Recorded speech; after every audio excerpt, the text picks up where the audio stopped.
আপনারা দেখছেন আপনাদের প্রিয় চ্যানেল রোজ বাংলা। আজকের অত্যন্ত গুরুত্বপূর্ণ খবরগুলো আপনাদের কাছে আমরা পৌঁছে দিচ্ছি।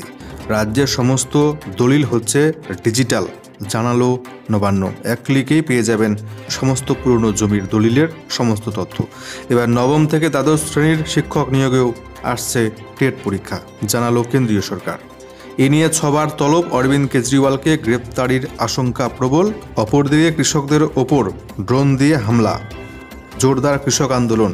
দিল্লি অভিমুখে হাজার হাজার কৃষক, আজ রেল রোকোর ডাক। শুরু হয়েছে জোরদার কৃষক আন্দোলন, বিপাকে কেন্দ্রের মোদী সরকার। অপরদিকে উত্তরপ্রদেশের জ্ঞানব্যাপী মসজিদের বেসমেন্টে পুজো দিলেন এবার যোগী আদিত্যনাথ। আবুধাবি নামক মুসলিম দেশে এই প্রথম কোনো হিন্দু মন্দির উদ্বোধন করলেন ভারতের প্রধানমন্ত্রী নরেন্দ্র মোদী। অপরদিকে 1 কোটি পরিবারকে একদম বিনামূল্যে বিদ্যুৎ, নয়া প্রকল্পের ঘোষণা, প্রকল্প চালু।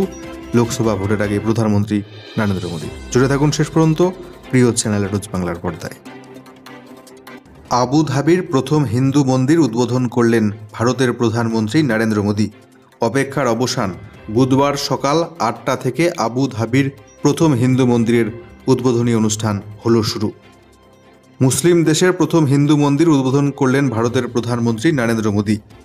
দুদিনের সংযুক্ত আরব আমিরশাহী সফরে রয়েছেন নরেন্দ্র মোদী।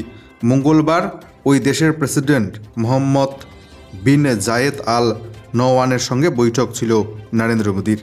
সফরের দ্বিতীয় দিনে মন্দির উদ্বোধন করলেন প্রধানমন্ত্রী নরেন্দ্র মোদী। 27 একর জায়গায় তৈরি হয়েছে স্বামী নারায়ণ মন্দিরটি। 2019 সালে এই মন্দিরের ভিত্তিপ্রস্তর স্থাপন হয়েছিল, যার নির্মাণে খরচ হয়েছে 800 কোটি টাকার অধিক। গোলাপি বেলে পাথর দিয়ে তৈরি করা হয়েছে আবুধাবির এই প্রথম হিন্দু মন্দিরটি। রাজস্থান এবং গুজরাটের শিল্পীরা 25,000 পাথর দিয়ে এটি তৈরি করেছেন। রাজস্থান থেকে নিয়ে যাওয়া হয়েছে গোলাপি বেলে পাথরগুলি। প্রসঙ্গত, আবুধাবি নামক এই মুসলিম দেশটির এটি প্রথম হিন্দু মন্দির, যেটা উদ্বোধন করলেন ভারতের প্রধানমন্ত্রী নরেন্দ্র মোদী। দুর্নীতি রুখতে ডিজিটাল হচ্ছে সমস্ত পুরনো জমির দলিল। জমি বাড়ি কেনার আগে সবথেকে জরুরি কাজ নথিপত্র যাচাই। সব কিছু খতিয়ে দেখে তবেই আর্থিক লেনদেনে যাওয়া উচিত। জমি বাড়ি ক্রয় বিক্রয়ের নামে প্রতারণা রুখতে বহুদিন ধরে এ ব্যাপারে সচেতনতা বৃদ্ধির চেষ্টা চালাচ্ছে রাজ্য। তা সত্ত্বেও নকল দলিল দেখিয়ে জালিয়াতি চলছে অহরহ গোটা রাজ্য জুড়ে। বহু ক্ষেত্রে জমি কেনার পরে ক্রেতা জানতে পারেন যে রাজ্যের তথ্য ভাণ্ডারে সংশ্লিষ্ট সম্পত্তির মালিক হিসেবে বিক্রেতার নামই নেই। ফলে জমির পর্চাসহ অন্যান্য কাগজপত্র হাতে পেতেও চূড়ান্ত নাজেহাল হতে হয় আমজনতাকে। এই সমস্যায় দাড়ি টানতে এবার বড়সড় পদক্ষেপ রাজ্য সরকারের। একেবারে 1970 সাল থেকে নথিভুক্ত সমস্ত দলিলের ডিজিটাইজেশন করা হচ্ছে। তারপর সেটি অর্থ দপ্তরের অধীন ডিরেক্টরেট অব রেজিস্ট্রেশন এবং স্ট্যাম্প রেভিনিউয়ের ওয়েবসাইটে তুলে দেওয়া হবে বলে সিদ্ধান্ত নিয়েছে নবান্ন। ফলে জমি কেনার আগে কারো সাহায্য ছাড়া 40 থেকে 50 বছরের পুরনো দলিল সংক্রান্ত তথ্য সহজেই জেনে নিতে পারবেন অনলাইনে ক্রেতারা। নবান্ন সূত্রের খবর, 2000 সাল থেকে এ পর্যন্ত নথিভুক্ত সমস্ত দলিলের ডিজিটাল কপি বা সেই সংক্রান্ত তথ্য বর্তমানে ওয়েবসাইটে পাওয়া যায়। তার আগের কিছু বছরের হাতে লেখা দলিলের তথ্য ইতিমধ্যে ডিজিটাইজেশন করতে শুরু করেছে রাজ্য সরকার। কিন্তু তার থেকেও পুরনো দলিলের তথ্য পোর্টালে নেই, তাতেই হচ্ছে সমস্যা। সেই কারণে 1970 থেকে 84 সালের মধ্যে হওয়া জমি বাড়ি রেজিস্ট্রেশনের দলিলের ডিজিটাইজেশন এবং তার তথ্য পোর্টালে তুলে দেওয়ার তোড়জোড় শুরু করেছে নবান্ন। এই 14 বছরের সময়কালে অন্তত 30 লক্ষ দলিল রয়েছে বলে দাবি। সেগুলি এবার ডিজিটাইজেশন করা হচ্ছে, তুলে দেওয়া হবে অনলাইন পোর্টালে। 50 থেকে 60 বছরের পুরনো দলিলের তথ্য জানতে এতদিন সংশ্লিষ্ট রেজিস্ট্রেশন অফিসে সশরীরে গিয়ে আবেদন করতে হতো। পুরনো নথি খুঁজে বের করতেই সময় লেগে যেত বেশ কিছুদিন। ডিজিটাইজেশনের কাজ শেষ হলে অনলাইনে 1 ক্লিকে এই সমস্ত তথ্য পাওয়া সম্ভব হবে। এবার জ্ঞানব্যাপী মসজিদের বেসমেন্টে পুজো দিলেন উত্তরপ্রদেশের মুখ্যমন্ত্রী যোগী আদিত্যনাথ। আদালতের নির্দেশের কয়েকদিনের মধ্যেই শুরু হয়েছে জ্ঞানব্যাপী মসজিদের বেসমেন্টে পুজো এবং আরতি। এবার সেই জ্ঞানব্যাপী মসজিদের বেসমেন্টে গিয়ে প্রথমবার পুজো দিলেন উত্তরপ্রদেশের মুখ্যমন্ত্রী যোগী আদিত্যনাথ। বুধবার সাত সকালে মসজিদের বেসমেন্টে ব্যাস কা তেহখানায় তাকে পুজো পাঠ করতে দেখা গিয়েছে। জ্ঞানব্যাপী মসজিদে পুজো দেওয়ার পাশাপাশি তিনি কাশী বিশ্বনাথ মন্দিরেও এদিন পৌঁছে গিয়েছিলেন। মসজিদের অন্তরে তালাবন্ধ বেসমেন্টে থাকা হিন্দু মূর্তিগুলির দর্শন করেন উত্তরপ্রদেশের মুখ্যমন্ত্রী। চলতি মাসের শেষেই বারাণসীতে আসবেন প্রধানমন্ত্রী নরেন্দ্র মোদী। বিতর্কের মাঝেই জ্ঞানব্যাপী মসজিদের বেসমেন্টে প্রধানমন্ত্রী পুজো দেবেন কিনা সেদিকেই নজর রয়েছে আম আদমির সাধারণ মানুষের। আবারও ইডি তলব দিল্লির মুখ্যমন্ত্রী অরবিন্দ কেজরিওয়ালকে। এই নিয়ে 6 বার ইডির তলব কেজরিওয়ালকে। এই নিয়ে 6 বার আবগারি দুর্নীতি মামলায় ফের ইডি তলব করল দিল্লির মুখ্যমন্ত্রী অরবিন্দ কেজরিওয়ালকে। আম আদমি পার্টির সুপ্রিমোকে সোমবার ইডির সদর দপ্তরে হাজিরা দিতে বলা হয়েছে। বুধবার বিকেলে এই মর্মে কেন্দ্রীয় তদন্তকারী সংস্থাটির তরফে সমন পাঠানো হয়েছে। এর আগে 5 বার কেজরিওয়াল ইডির হাজিরা এড়িয়ে গিয়েছেন। এই বিতর্ক গড়িয়েছে দিল্লির আদালতে। কেন তিনি ইডির হাজিরা এড়িয়ে যাচ্ছেন তার জবাব চেয়েছে আদালত। শনিবার কেজরিওয়ালকে আদালতে হাজিরা দিতে বলা হয়েছে। আম আদমি পার্টির শিবিরের দাবি, ইডির এই সমন পুরোপুরি বেআইনি। আসন্ন লোকসভা নির্বাচনে যাতে কেজরিওয়াল প্রচারে অংশ নিতে না পারেন সেই কারণেই বিজেপি এই ষড়যন্ত্র করছে। আদালতে এই বক্তব্যই রাখবে আম আদমি পার্টি।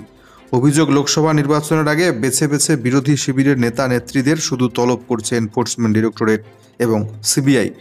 বিরোধী নেতাদের হেনস্থা করা হচ্ছে। ইতিমধ্যেই গ্রেপ্তার হয়েছেন ঝাড়খণ্ডের প্রাক্তন মুখ্যমন্ত্রী হেমন্ত সোরেন। কেজরিওয়ালের আশঙ্কা তাকেও করা হবে গ্রেপ্তার। এর আগে তাকে ইডি 2রা নভেম্বর, 21 ডিসেম্বর, 19 জানুয়ারি, 31 জানুয়ারি এবং 2রা ফেব্রুয়ারি তলব করেছিল। প্রতিবারই তলব এড়িয়ে গিয়েছিলেন অরবিন্দ কেজরিওয়াল। এবার আরও একবার 6 বারের মতো তলব করল এনফোর্সমেন্ট ডিরেক্টরেট। অপরদিকে নবম থেকে দ্বাদশ শ্রেণীর শিক্ষক নিয়োগে আসছে বড় বদল। হবে টেট পরীক্ষা। পরিকল্পনা কেন্দ্রীয় সরকারের। শুধু প্রাথমিক বা উচ্চ প্রাথমিক নয়, এবার থেকে শিক্ষকের সম্মান পেতে গেলে পাশ করতে হবে টিচার এলিজিবিলিটি টেস্ট বা টেট পরীক্ষা। এমন নিয়ম চালুর উদ্যোগ নিচ্ছে কেন্দ্র। ফলে এতদিন প্রথম থেকে অষ্টম শ্রেণীর জন্য যে নিয়ম চালু ছিল সেই একই পদ্ধতি কার্যকর হচ্ছে নবম থেকে দ্বাদশ শ্রেণীর জন্যও। টেট পাশ করেই নিয়োগে অংশ নিতে হবে চাকুরি প্রার্থীদের। National council for teacher education সচিব কেশাং ওয়াই শেরপা এমনটাই জানিয়েছেন। জাতীয় শিক্ষানীতি 2020 সুপারিশ মেনেই সব স্তরের শিক্ষক নিয়োগের ক্ষেত্রে টেট পরীক্ষা আবশ্যিক করার উদ্যোগ নেওয়া হচ্ছে বলে উল্লেখ করেছেন তিনি। চালু হলো নতুন প্রকল্প। 1 কোটি পরিবারকে বিনামূল্যে দেওয়া হবে বিদ্যুৎ। প্রকল্পের সূচনা প্রধানমন্ত্রী নরেন্দ্র মোদীর। সৌরশক্তির ব্যবহার বাড়াতে দেশের 1 কোটি পরিবারকে বিনামূল্যে 300 ইউনিট পর্যন্ত বিদ্যুৎ পরিষেবা দেওয়া হবে। অন্তর্বর্তী বাজেটে ঘোষণা করেছিলেন কেন্দ্রীয় অর্থমন্ত্রী নির্মলা সীতারামন। লোকসভার আগেই সেই মেগা প্রকল্পের সূচনা করলেন প্রধানমন্ত্রী নরেন্দ্র মোদী।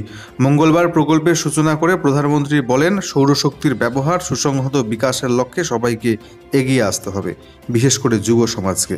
দেশের মোট 1 কোটি পরিবারকে সৌর বিদ্যুৎ পরিষেবা প্রদানের এই কর্মসূচির নাম কেন্দ্র দিয়েছে প্রধানমন্ত্রী সূর্যঘর বিনামূল্যে বিদ্যুৎ যোজনা। এই প্রকল্পের অধীনে আবেদন করলে আম নাগরিককে কম খরচে একেবারে স্বল্প মূল্যে সোলার প্যানেল বসাতে সাহায্য করবে কেন্দ্রীয় সরকার তাদের বাড়িতে। এমনকি সোলার প্যানেল বসিয়ে দেওয়ার পর মাসে 300 ইউনিট পর্যন্ত বিদ্যুৎ পরিষেবা দেওয়া হবে সম্পূর্ণ বিনামূল্যে। এর থেকে ওই পরিবারগুলির বার্ষিক সাশ্রয় হবে 15,000 থেকে 18,000 টাকা পর্যন্ত।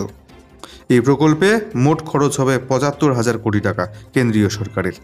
ইতিমধ্যে কেন্দ্রীয় সরকারের এই নতুন প্রকল্পকে জনপ্রিয় করবার জন্য পঞ্চায়েত এবং পুরসভার মতো স্থানীয় প্রশাসনকে উদ্যোগ নিতে অনুরোধ করেছেন প্রধানমন্ত্রী নরেন্দ্র মোদী। লোকসভা নির্বাচনের আগেই এই প্রকল্প কার্যকর করতে মরিয়া কেন্দ্রের বিজেপি সরকার। পুরোপুরি না হলেও আংশিকভাবে যদি প্রকল্প বাস্তবায়ন করা সম্ভব হয় তাহলে লোকসভার প্রচারে তা ভীষণভাবেই ব্যবহার করতে পারবে বিজেপি। আবারও শুরু হয়েছে জোরদার কৃষক আন্দোলন। দিল্লি অভিমুখে অভিযানে কৃষকরা। এবার ড্রোন দিয়ে হামলা চালানো হলো কৃষকদের ওপর। আজ দেশ জুড়ে 4 ঘন্টা রেল রোকোর ডাক কৃষকদের। বুধবার নয়া উদ্যমে দিল্লির দিকে এগোতে শুরু করেছেন কৃষকরা। ফলে কৃষক বিক্ষোভের দ্বিতীয় দিনেও উত্তাল পাঞ্জাব হরিয়ানার শম্ভু সীমানা। আবারও কৃষকদের লক্ষ্য করে চার্জ করা হয়েছে কাঁদানে গ্যাস। এদিন অবশ্য পথে নেমে আন্দোলনকারীদের চোখ থেকেছে আকাশের দিকে। আশঙ্কা, মঙ্গলবারের মতো বুধবারও হয়তো আকাশপথে ড্রোনের মাধ্যমে তাদের লক্ষ্য করে ধেয়ে আসবে পরের পর কাঁদানে গ্যাসের সেল। এগুলি সেই ড্রোন যা হরিয়ানা সরকার কিনেছিল প্রধানত ফসলের মনিটরিং এবং কৃষি জমি সার্ভে করার জন্য। অর্থাৎ চাষের জন্য কেনা সরকারি ড্রোন এখন কৃষকদের বিরুদ্ধে শাসকের মূল হাতিয়ার। পাশাপাশি কৃষকদের জব্দ করতে মোতায়েন করা হয়েছে শব্দ দানব। খাতায় কলমের নাম লং রেঞ্জ অ্যাকুস্টিক ডিভাইসেস। এর থেকে বের হয় প্রচণ্ড জোরে শব্দ, তাতেই ছত্রখান হয়ে যায় বিক্ষোভকারীরা। এমনকি তাদের শ্রবণ ক্ষমতাও নষ্ট হয়ে যেতে পারে বলে অভিযোগ করেছেন কৃষকরা।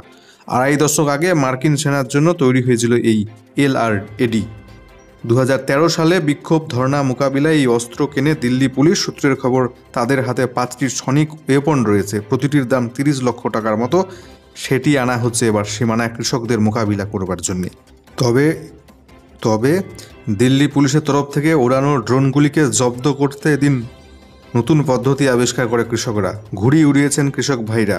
পাঞ্জাব হরিয়ানার সীমানার আকাশে তাই এদিন উড়েছে দেদার ঘুড়ি। ড্রোনগুলিকে দিগ্ভ্রষ্ট করা, মাঞ্জা সুতোয় অকেজো করে দেওয়া ছিল কৃষকদের প্রধান লক্ষ্য। এদিন কৃষকরা যতই এগিয়েছেন দিল্লির সীমানাগুলিতে, ততই চড়েছে উত্তেজনার পারদ। শুধু তিকড়ি নয়, দিল্লি হরিয়ানার সিংঘু, দিল্লি উত্তরপ্রদেশের গাজীপুর, দিল্লি নয়ডার চিল্লা সীমানা জুড়ে জারি করা হয়েছে হাই অ্যালার্ট। ইতিমধ্যে 144 ধারা জারি রয়েছে দিল্লিতে। এমনকি হরিয়ানার 7 জেলায় আজ বৃহস্পতিবার পর্যন্ত বন্ধ করে দেওয়া হয়েছে ইন্টারনেট পরিষেবা। তবে এরই মাঝে সরকারের অস্বস্তি বাড়িয়েছে আন্দোলনকারী একটি কৃষক সংগঠন। তারা ঘোষণা করেছে আজ বৃহস্পতিবার পাঞ্জাব হরিয়ানা জুড়ে রেল রোকো করা হবে। গতবার এই লড়কে লেঙ্গে মনোভাবের সামনে ভেঙে পড়েছিল যাবতীয় কেন্দ্রীয় সরকারের দম্ভ। এবারও কোমর বাঁধছেন কৃষক ভাইরা। দিল্লি চলো 2.0, MSP আইনই একমাত্র সমাধান।